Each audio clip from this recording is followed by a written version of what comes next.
ಕನ್ನಡ ಚಿತ್ರರಂಗದ ಹಿರಿಯ ನಟ ಜನಾರ್ದನ್ ಅವರು ಇನ್ನೆಲ್ಲ ಜನಾರ್ದನ್ ನಿಧನಕ್ಕೆ ಕೇಂದ್ರ ಸಚಿವ ಎಚ್.ಡಿ. ಕುಮಾರಸ್ವಾಮಿ ಸಂತಾಪವನ್ನು ಸೂಚಿಸಿದ್ದಾರೆ. ಸುಮಾರು 500ಕ್ಕೂ ಹೆಚ್ಚು ಪಾತ್ರಗಳಲ್ಲಿ ನಟಿಸಿದ್ರು.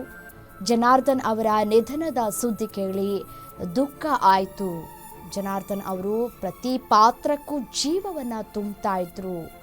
ಪಾತ್ರದ ಮೂಲಕ ಎಲ್ಲರನ್ನ ಸಂಮೋಹನಗೊಳಿಸ್ತಾ ಇದ್ರು ಅಂತ ಹೇಳಿದ್ದಾರೆ. ಅವರ ನಿಧನ ನಮ್ಮ ಚಿತ್ರರಂಗಕ್ಕೆ ಬಹುದೊಡ್ಡ ನಷ್ಟವನ್ನು ಉಂಟು ಮಾಡಿದೆ ಅಂತ ಹೇಳಿ ಎಚ್.ಡಿ. ಕುಮಾರಸ್ವಾಮಿ ತಮ್ಮ ಎಕ್ಸ್ ಖಾತೆಯ ಮೂಲಕ ಸಂತಾಪವನ್ನು ಸೂಚಿಸಿದ್ದಾರೆ.